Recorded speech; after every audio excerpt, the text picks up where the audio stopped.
It's going. Okay, go ahead and talk. Okay, hi, my name is Leslie Ibarra. I've been a patient of Dr. Yu's since 2003, and I came for pain management, fibromyalgia, diabetes, neuropathy, and ever since I've been seeing him, I'm actually doing a lot better than I was back then. I'll ask you another question. At that time, you were diabetic, weren't you? Yes. Well, I was on insulin. Yeah, could you tell me what happened during that time? Well, I was on 10 units of Humalog and 10 units of Humulin, like 6 times a day. 6 times a day? 6 times a day. Okay. And were you on any medicine by mouth? I think I was on a lot of medications for my diabetes. Okay. But those are just the injections for the insulin I had to take. Did you tell me that you go in and out of the hospital all the time? Yeah, because my blood sugars would drop too dramatically or get too high. It was hard to keep it regulated. Okay. And then I was suffering other things from the diabetes. Okay. So let's just confine it more towards diabetes. Okay. We'll talk about some other things some other time. So during this time, you were in and out of the hospital and taking insulins, taking all kind of medication, but glucose was not controlled well. No, it was not. They just couldn't.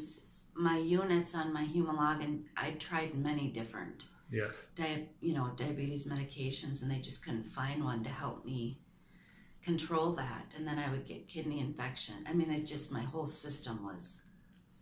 How long were you on this, injection before you came to see me? I was about 19 or 20 when I had gone in, and they had said, did you know your blood sugar is pretty high? Okay. And I said, oh, what's that? Because I didn't know. And they said, well, dangerous, you could be a diabetic. Oh. So they had scheduled me to come in and do the fast and the whole workup. And they said, wow, it's really high. It's at like 400. 400. Yeah, and they said, we don't like to see that. We want to bring it down. Okay. And then we started with through my workup, they did a lot of just pill form and diet. That didn't seem to work. Okay. So then they said, we're going to move to insulin. And then insulin at first seemed to kind of be a better fit. Okay. But it didn't last long because then I was dropping too far. Okay. And I was almost passing out. So they're saying, okay, we have to adjust it. And then the medications would just kind of seem to bottom out. And I just was like this all the time, up and down. I was eating constantly. Okay. I'm going to stop you a little bit here before we go further. Isn't it your family have all kind of diabetes too? Yes. Could you tell me about them? Yes. My grandmother, my mom's mom, was a diabetic. I think she was type 2, but she had cataracts from it. She died early from it. And then my mom got it. She had kidney problems from it where she was on dialysis. Hers just ate away at her. My oldest brother is a diabetic. Okay. And then my older sister also was a diabetic. Okay. And they're no longer living. All of them not living? No. No. And you are? And I am. Yeah. Okay. So, let's go back to this fluctuation of your glucose level. Okay. So you keep having this problem with glucose. Is that about time you came to see me? Yeah, it was. Okay. I was just so frustrated. I didn't know. I had seen so many education specialists for diabetes, and I just thought, this is just miserable. And then I had found you and started coming here, and the first thing you gave me was Relaxin. Yeah. Let's talk about, we call it Vitalaxin at that time. Yeah. Okay. Yes, Vitalaxin. So I saw you all on Vitalaxin. What happened to you?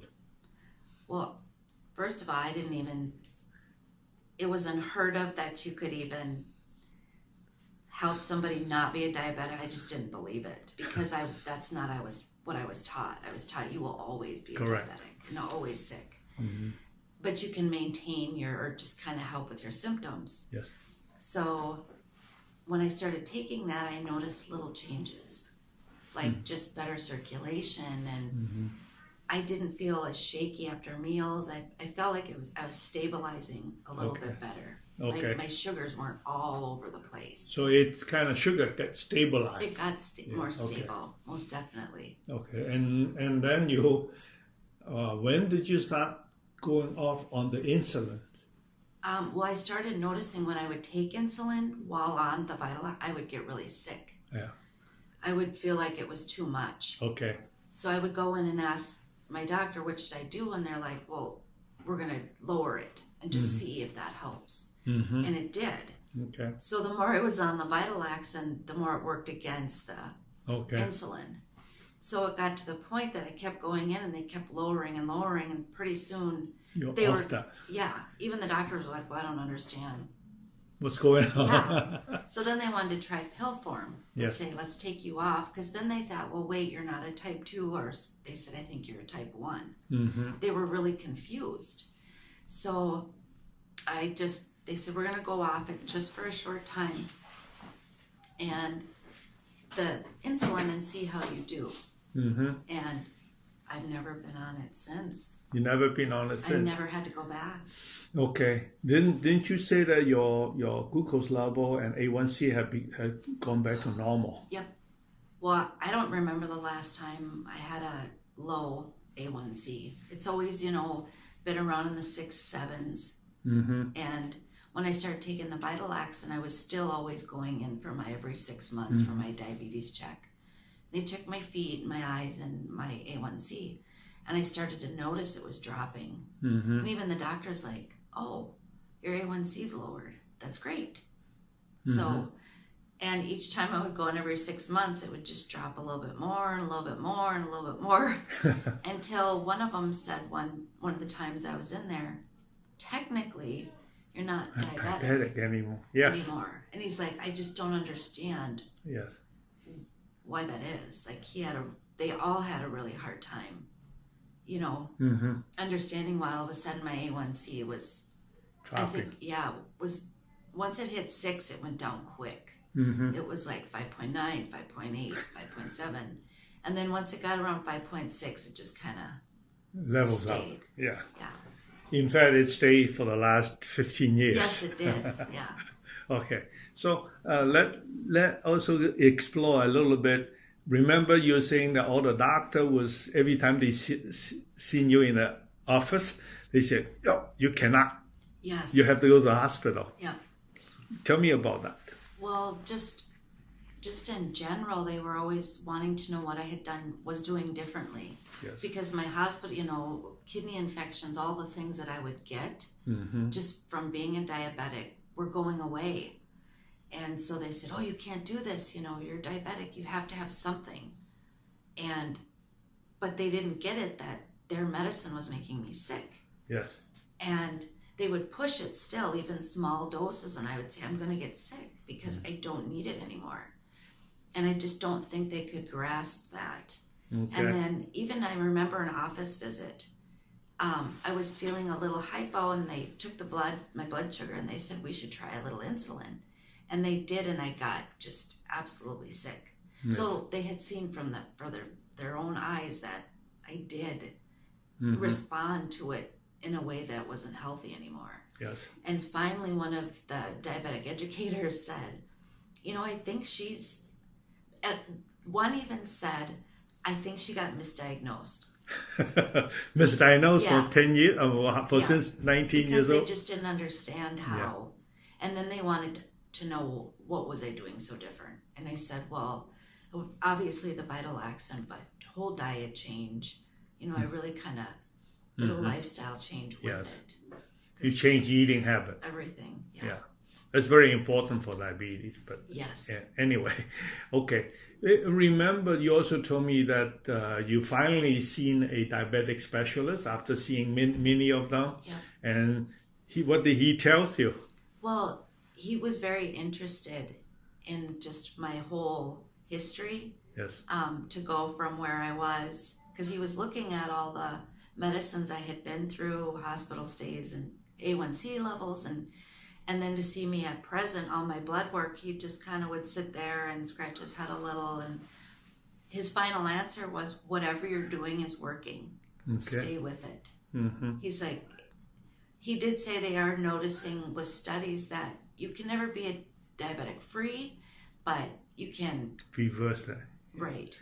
Didn't he say something like that? You're not diabetic anymore. Yeah, he did tell me that as well. Yeah, according to the numbers. Yeah, he said according to what it looked like on paper that I was no longer diabetic. Yeah. And I said, well, is this something I'm going to have to worry about in the future? And he says, well, I hope this stays as long as you keep doing what you're doing. Okay. And I have. Anyway, we know it's been 15 some years. You are non-diabetic. Right. All the numbers are non-diabetic. Right. Even when you get sick and all kinds of stress, back and forth, you're still not diabetic. It still wouldn't, because we talk about it, me and you, about worrying about, feeling a little like I'm hypo or my sugars were a little high because of a stressful situation. But as soon as that went away, everything went with it. Yes. Like I always managed to, my blood sugars always managed to go back right where they were. And you said that always would happen, and it did. Yeah, your blood sugar behave as like a normal person. Everybody's glucose goes up when we are under stress. Okay. Stress hormone release. When stress hormone is released, we release glucose from our muscle and from the liver. So it goes up anyway. Okay. And you're behaving like that, like a normal person. Normal, right. Yeah. But before it would have gone off the chart, and I would have needed to go in and get it all.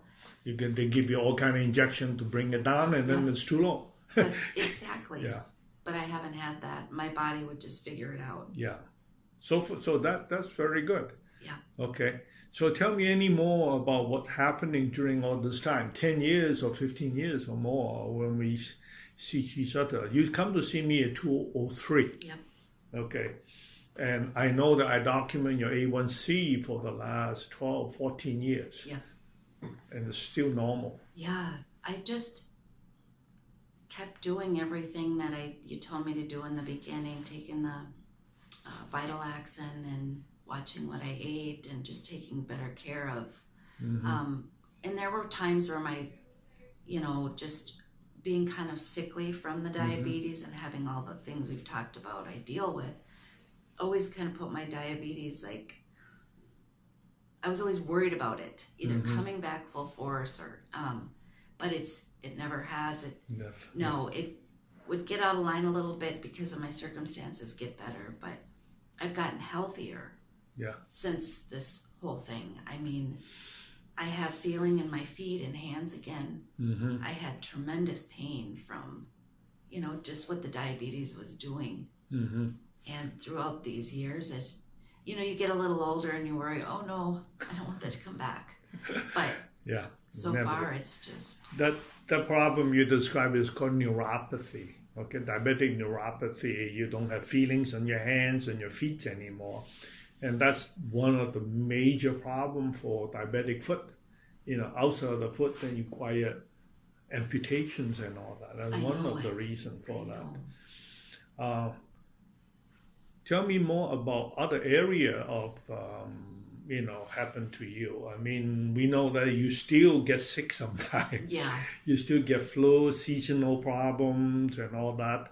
But you are not as if you have to go back to the hospital for management of your glucose. Right. Not anymore. No.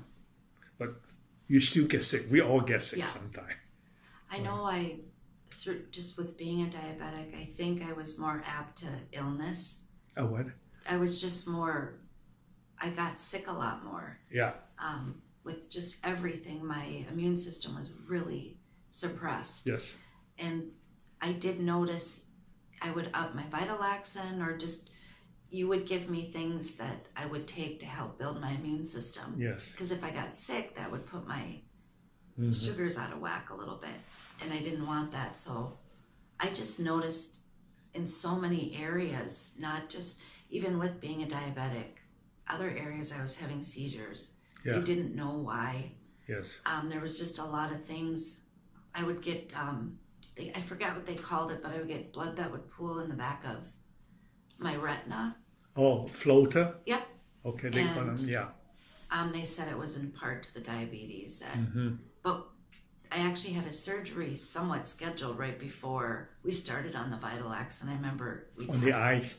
Okay, to surgery. help drain that. Yeah. And I didn't need to have it. After all, it cleared itself up, which they say doesn't always happen. And Then tell me also about kidney problem. I had so many kidney infections, or where I'd need IV PICC lines put in, or I'd have to just go stay in the hospital because it would get that bad. They have to give you antibiotics. Yes. And then they'd send me home on an IV PICC line after being there for a week on antibiotics. And so that's I from the haven't had kidney. those. Yep. Okay. They were worried I was going to need dialysis, that my kidneys were going to start to shut down. Yeah. But, all these, remember I talked to you about, I can't help to think that you have some kind of immuno problem. Yes. Immuno problem, yes. That's what I think. And the whole family might have that problem too. I think so. All right. And anything else you can tell me? Well, I just, this is probably the best I've ever felt. Yes. In all the years that, before I came here or came to Dr. Yu, my quality of living was pretty bad. And I was on a lot of medicine, and I'm not a diabetic at this point, and I don't plan to be. Okay. Tell me, how old are you now at this time? How old? Yes. I am 44. 44. And when did your how old will your grandmother die? Well, she died at 89. Okay. How about your mother? 60. 60. And who's your sister? Yep. She died at, I believe she was 54, and then my brother at 53. Okay. They all die of diabetic-related problem. Yeah. Okay. So, hopefully... Oh, and my grandfather. Yeah. He had 2 amputees. Amputee on the leg. Yeah. Yeah. So that's whole family, rich. On my mom's side. You get rid of that, and hopefully they won't have any of this problem. I hope not, no way. All right. Okay. So let's just stop today. Okay. And we can come back again next Friday and we talk.